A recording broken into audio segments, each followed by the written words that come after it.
ഈ senior journalist forum ഇന്നത്തെ ജെൻസി കിഡ്സുമായിട്ട് ചേർന്ന് അവർ ഡൈനാമിക്കാണ്. അവരോട് പറഞ്ഞാൽ എന്തും ചെയ്യും അവർ. പക്ഷെ അവർക്ക് ഗൈഡൻസ് ഇല്ല, ഡയറക്ഷൻ ഇല്ല. ഒരു മെന്ററിങ്ങും ഡൈനാമിക്സും ചേർത്തിട്ട് ഒരു കോമ്പിനേഷൻ ഉണ്ടാക്കിയാൽ എങ്ങനെയിരിക്കും? തീർച്ചയായിട്ടും വളരെ നല്ല ഒരു പ്രൊപ്പോസലാണത്. നോ റിലേഷൻസ് നോ ബിസിനസ് എന്ന് പറഞ്ഞല്ലോ, അതിലേക്ക് ഞാൻ വരാം. ആർട്ടിഫിഷ്യൽ ഇൻ്റലിജൻസ് എന്ന് പറയുന്നത് ഹ്യൂമൻ ഇൻ്റലിജൻസിന് പകരമാവില്ല. അതാണ് ഏറ്റവും പ്രധാന കാര്യം. അത് നമ്മൾ മറക്കരുത്. ഹ്യൂമൻ ഇൻ്റലിജൻസ് ആണ് ഏറ്റവും പ്രധാനം. ഈ എഐയുടെ അടിത്തറ എന്ന് പറയുന്നത് ഹ്യൂമൻ ഇൻ്റലിജൻസ് ആണ്.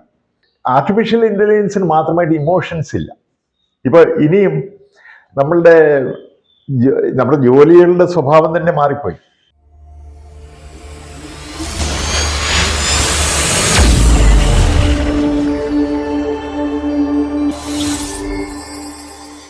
സീനിയർ ജേർണലിസ്റ്റ് ഫെഡറേഷൻ ഓഫ് ഇന്ത്യയുടെ ഭരണഘടനയൊക്കെയായി കേന്ദ്ര ഗവൺമെൻറ്റിൻ്റെ മേൽ ഞങ്ങൾക്ക് സമ്മർദ്ദം ചെലുത്താൻ കഴിയും. ഈ കൂട്ടായ്മയുടെ ഒരു മാധുര്യമുണ്ടല്ലോ, ഇന്ത്യയിലെ സീനിയർ ജേർണലിസ്റ്റുകൾ ഒരൊറ്റ കുടക്കീഴിൽ വരിക എന്ന് പറഞ്ഞു കഴിഞ്ഞാൽ അതിൻ്റെ ഒരു അനുഭവം, ആ ഒരു അനുഭവം അതൊന്ന് വേറെ തന്നെയാണ്. ഞങ്ങൾ ഒന്നിച്ചു കൂടിയപ്പോൾ ആ സുഖം ഞങ്ങൾക്ക് അനുഭവവേദ്യമായി. കാരണം ഓരോ സംസ്ഥാനങ്ങളിൽ നിന്ന് വരുന്ന പേരെടുത്ത ജേർണലിസ്റ്റുകളാണ് വരുന്നത്. എല്ലാവരുടെയും അതിൽ പങ്കെടുത്തവരുടെ പേരുകൾ ഞാൻ പറയുന്നില്ല.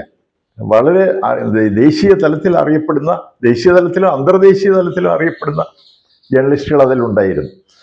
അപ്പോൾ അവരെല്ലാം കൂടി വന്നപ്പോൾ ഈ അനുഭവങ്ങളുടെ പങ്കിടലും ആ കൂട്ടായ്മ അതൊക്കെ ഏറെ ഹൃദ്യമായിട്ട് എനിക്ക് തോന്നി. കേരളത്തിലെ സീനിയർ സിറ്റിസന് വേണ്ടിയിട്ടൊരു മിനിസ്ട്രി ഇപ്പം ഇനിഷ്യേറ്റ് ചെയ്തിട്ടുണ്ട്. ഉണ്ട്. ആക്ച്വലി ഇതൊരു ഒരു പ്രത്യേക സിറ്റുവേഷൻ ഞാൻ സാറിനോട് പ്രസൻറ്റ് ചെയ്യാം. ഈ അടുത്ത കാലം വരെ ഇപ്പോഴും പറഞ്ഞുകൊണ്ടിരിക്കുന്ന ഒരു വലിയൊരു കാര്യമാണ് ഈ പഠിക്കുന്ന കുട്ടികൾ അക്കാഡമിക്സും ഇൻഡസ്ട്രി ആയിട്ട് മാച്ച് ചെയ്യുന്നില്ല എന്ന് ഇപ്പോഴും പറയുന്ന എംപ്ലോയബിലിറ്റി ഇല്ല. അതായത് പഠിച്ചിറങ്ങുന്ന കുട്ടികൾ ഇൻഡസ്ട്രിക്ക് സ്യൂട്ടബിൾ അല്ല, അതുകൊണ്ട് എംപ്ലോയബിൾ ആവണമെങ്കിൽ സ്കില്ല് വേണം. ഇങ്ങനെ ഒരു വലിയൊരു കാര്യം. ഇപ്പം എംപ്ലോയബിലിറ്റിയെ കുറിച്ച് പുസ്തകങ്ങളൊക്കെ ധാരാളം വന്നിട്ടുണ്ട്. ഇപ്പം ഈ കഴിഞ്ഞ 2 വർഷത്തെ ഒരു ചേഞ്ച് സിനാരിയോ ഈ AI വന്നതോടുകൂടി എൻ്റെ മകൾ ഒരു കോർപ്പറേറ്റിൽ വർക്ക് ചെയ്യുക. അപ്പോൾ എൻ്റെ മകള് എന്നോട് കംപ്ലൈൻറ്റ് പറയുന്നൊരു കാര്യം, അവിടുത്തെ സീനിയേഴ്സ് 5 ദിവസം കൊണ്ട് ചെയ്യുന്ന ജോലി ഈ കുട്ടികൾ 1/2 ദിവസം കൊണ്ട് ചെയ്യും. ഒരു വർക്ക് ചെയ്തിട്ട് ഈ സീനിയേഴ്സിന് കൊടുത്തു. അവരത് അപ്രീഷിയേറ്റ് ചെയ്യുന്നതിന് പകരം ഞാനൊന്ന് നോക്കട്ടെ എന്ന് പറഞ്ഞിട്ട് നാളെ പറയാമെന്ന് പറഞ്ഞിട്ട് വിട്ടു. എന്നിട്ട് വേറൊരു കുട്ടിയെ വിളിച്ചിട്ട് അവർ ഈ വിവരങ്ങൾ ഇതിനെക്കുറിച്ച് ചോദിച്ചിട്ട് അവരിൽ നിന്ന് ഇൻഫർമേഷൻ കളക്ട് ചെയ്തിട്ട് പിറ്റേ ദിവസം ഇവാലുവേഷൻ പറയുക ഇതൊക്കെ ചെയ്യുമെന്ന് പറഞ്ഞിട്ട്. അപ്പോൾ തമാശ എന്താ വെച്ചാൽ ഈ കുട്ടികൾ രണ്ടുപേരും തമ്മിൽ വൈകുന്നേരം സംസാരിച്ചു. മാഡം എന്നെ വിളിച്ചിട്ട് ഇങ്ങനെ ചോദിച്ചു എന്ന് മറ്റേ കുട്ടി ഈ കുട്ടിയോട് പറയാ. അപ്പം ശരിക്കും ഇന്ന് ഇൻഡസ്ട്രി മനസ്സിലാക്കേണ്ട കാര്യം, ഇൻഡസ്ട്രിയുടെ ലാംഗ്വേജ് മാറിയിരിക്കുന്നു. ഇനി എംപ്ലോയബിലിറ്റി എന്നുള്ള കോൺസെപ്റ്റ് ഇല്ല. ഇന്നത്തെ പുതിയ തലമുറ അവർ ടെക്നോളജി നേറ്റീവാണ്. കാലത്തിനനുസരിച്ച് അവർ വളരെ എഹെഡാണ്. അപ്പോൾ നമ്മൾ അതിനോട് പൊരുത്തപ്പെടുക എന്നും അവരോട് ചേർന്ന് നിൽക്കാനും അവരെ ഉപയോഗപ്പെടുത്തുക എന്നുള്ളതാണ്. അപ്പം പലപ്പോഴും ഈ റിസോഴ്സ്, പണം, ക്യാപിറ്റൽ എന്നൊക്കെ പറഞ്ഞ ഒത്തിരി കോൺസെപ്റ്റ്. ഞാൻ പറയുന്നത് എപ്പോഴും ഈ ഹ്യൂമൻ റിസോഴ്സ് എന്നുള്ള കോൺസെപ്റ്റ് മാറി അത് ഹ്യൂമൻ റിലേഷൻസ് ആക്കണം. ഹ്യൂമൻ റിലേഷൻ ഉണ്ടെങ്കിൽ അത് KS ഗോപാലകൃഷ്ണൻ IIM അഹമ്മദാബാദിൽ ലെക്ചർ ചെയ്തപ്പോൾ അദ്ദേഹം പറഞ്ഞു വെച്ചാൽ അദ്ദേഹം MBA പാസ്സായി കഴിഞ്ഞപ്പോൾ അദ്ദേഹത്തിന് ആദ്യത്തെ ജോലി കിട്ടിയത് സൂപ്പർവൈസറായിട്ടൊരു കമ്പനിയിൽ. അപ്പം അദ്ദേഹം ആ ഒരു ഏരിയ ചെയ്തപ്പോൾ ഒരു പ്രായമുള്ള ഒരാൾ, അദ്ദേഹത്തിന് വിദ്യാഭ്യാസം കുറവാണ്, അദ്ദേഹമാണ്. അപ്പോൾ ആ പകുതി ദിവസം അദ്ദേഹം ഒബ്സർവ് ചെയ്തു, ഈ പ്രായമുള്ള ആളെ ഒബ്സർവ് ചെയ്ത് കഴിഞ്ഞാൽ ഡയറിയിൽ നോട്ട് ചെയ്തു എന്തൊക്കെയാണ് ചെയ്യണമെന്നുള്ളത്. ഉച്ചയ്ക്ക് ഊണ് കഴിക്കാനിരുന്നപ്പോൾ ഈ MBA-കാരൻ ഗോപാലകൃഷ്ണൻ, അറിവുള്ള മനുഷ്യൻ, പ്രൊഫഷണൽ, അദ്ദേഹത്തോട് നിങ്ങൾ പ്രായമൊക്കെ ഉള്ള ആളാണ്, ഞാനത് അക്സെപ്റ്റ് ചെയ്യുന്നു, പക്ഷേ ഇത് പറ്റിയല്ല.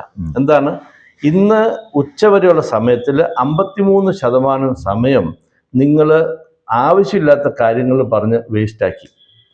കസ്റ്റമേഴ്സിൻ്റെ അടുത്ത് പോയിട്ട് ബിസിനസ് നമ്മൾ പോയ കാര്യം പറയാതെ ആവശ്യമില്ലാത്ത കാര്യങ്ങൾ, വീട്ടിലെ വിശേഷങ്ങൾ, അയാളുടെ ഭാര്യയുടെ വിശേഷങ്ങൾ, അങ്ങനെയുള്ള കാര്യങ്ങളൊക്കെ പറഞ്ഞിട്ട് സമയം ചിലവാക്കി. ബാക്കിയുള്ള 47% ടൈമിലും നിങ്ങൾ 40% ടൈം കമ്പനിയെക്കുറിച്ച് സംസാരിച്ചു, പക്ഷെ നമ്മൾ പോയതൊരു പർട്ടിക്കുലർ പ്രോഡക്റ്റ് മാർക്കറ്റ് ചെയ്യാനാണ്. ആ കാര്യം പറയാതെ വേറെ മറ്റു പല കാര്യങ്ങളും പറഞ്ഞ് വേസ്റ്റാക്കി. വെറും 7% സമയമാണ് നിങ്ങൾ ആ പോയ കാര്യം, ആ പ്രോഡക്റ്റ് മാർക്കറ്റ് ചെയ്യാനായിട്ട് യൂസ് ചെയ്തത്. ഇത് അക്സെപ്റ്റബിൾ അല്ല. നിങ്ങൾക്ക് കമ്പനി ശമ്പളം തരുന്നുണ്ടെങ്കിൽ full time you should do the business which you have send. അപ്പോൾ അദ്ദേഹം പ്രായമുള്ള ആൾ പറഞ്ഞു, അങ്ങനെയാണെങ്കിൽ സാറ് ഉച്ച കഴിഞ്ഞിട്ട് എനിക്കതൊന്ന് കാണിച്ചു തരട്ടെ എന്ന് പറഞ്ഞു. അപ്പോൾ അദ്ദേഹം ചാലഞ്ചായിട്ട് ഞാൻ പറയുന്നത് അനുസരിക്കുന്നതിന് പകരം ചേഞ്ച് ചെയ്യുന്നതിന് പകരം എന്നെ ക്വസ്റ്റ്യൻ ചെയ്യാണ്, അത് കാണിച്ചു കൊടുത്തേക്കാന്ന് അദ്ദേഹം തീരുമാനിച്ചു. ഉച്ച കഴിഞ്ഞിട്ടുള്ള സെഷന് അദ്ദേഹം പോയി ബിസിനസ് മാത്രം സംസാരിച്ചു, വേറെ ഒന്നും പറഞ്ഞില്ല. എന്നിട്ട് അദ്ദേഹം പറയാ, I spoke only business but I got to know business. അപ്പോൾ എനിക്ക് വല്ലാണ്ട് ടയർഡായി.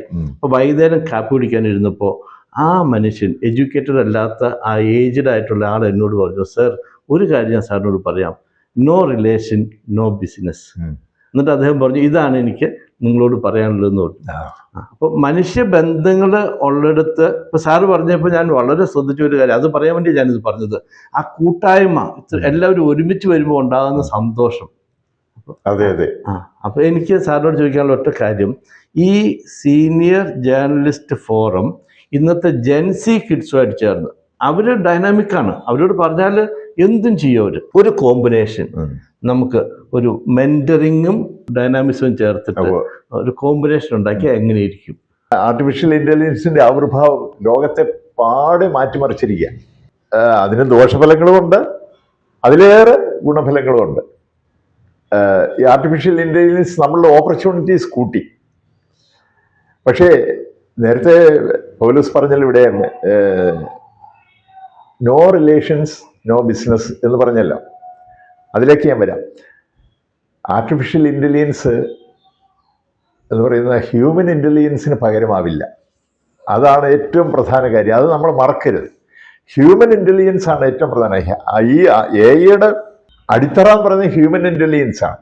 ആർട്ടിഫിഷ്യൽ ഇൻ്റലിജൻസിന് മാത്രമായിട്ട് ഇമോഷൻസ് ഇല്ല. നമ്മുടെ ജോലികളുടെ സ്വഭാവം തന്നെ മാറിപ്പോയി. ഹ്യൂമൻ ഡോക്ടേഴ്സ് വേണ്ട, ആർട്ടിഫിഷ്യൽ ഇൻ്റലിജൻസ് ഉള്ള എഐ ഡോക്ടേഴ്സ് വരും. അവരുടെ ഡയഗ്നോസിസ് കൃത്യമായിരിക്കും. നമുക്കുള്ള രോഗങ്ങൾ മാത്രമല്ല, ചിലപ്പോൾ നമുക്ക് ഉണ്ടാകാൻ പോകുന്ന രോഗങ്ങൾ, നമ്മുടെ ഭാവിയിൽ ഉണ്ടാകാൻ പോകുന്ന രോഗങ്ങൾ വരെ ഡയഗ്നോസ് ചെയ്ത് തരുന്ന, അതിന് റെമഡീസ് പ്രിസ്ക്രൈബ് ചെയ്യുന്ന ഡോക്ടേഴ്സ് ഉണ്ടാവും. പക്ഷേ ഒരു ഹ്യൂമൻ ഡോക്ടറുടെ ആ സ്റ്റെതസ്കോപ്പ് വെച്ച് നോക്കുക, അല്ലെങ്കിൽ കൈ പിടിച്ചൊന്ന് നോക്കുക, അല്ലെങ്കിൽ കണ്ണ് ഒന്ന് തുറന്ന് നോക്കുക, ഇങ്ങനെയുള്ള ആക്ഷൻസ് ഒക്കെ ഉണ്ടല്ലോ, ചെറിയ ചെറിയ സില്ലി ആക്ഷൻസ് ആണെന്ന് തോന്നും. പക്ഷേ അതൊരു രോഗിക്ക് പകരുന്ന ആശ്വാസം വളരെ വലുതാണ്, വളരെ വളരെ വലുതാണ്. ഡോക്ടർക്ക് ഇതൊന്നും ആവശ്യമില്ല. ഡോക്ടർക്ക് ഇതാ നോക്കിയാൽ മതി, നമ്മുടെ ഉൾഭാഗം കാണാം, ഡയഗ്നോസ് ചെയ്യാം, സ്കാൻ ചെയ്യാം, രോഗം നിശ്ചയിക്കാം. പക്ഷേ അത് ഒരു പേഷ്യൻറ്റിന് നൽകുന്ന കംഫർട്ട് മറ്റൊരു ഹ്യൂമൻ ഡോക്ടർ നൽകുന്ന കംഫർട്ടിൻ്റെ അത്ര 7 അയലോക്കത്ത് വരില്ല എന്നാണ് എൻ്റെ ഒരു അഭിപ്രായം.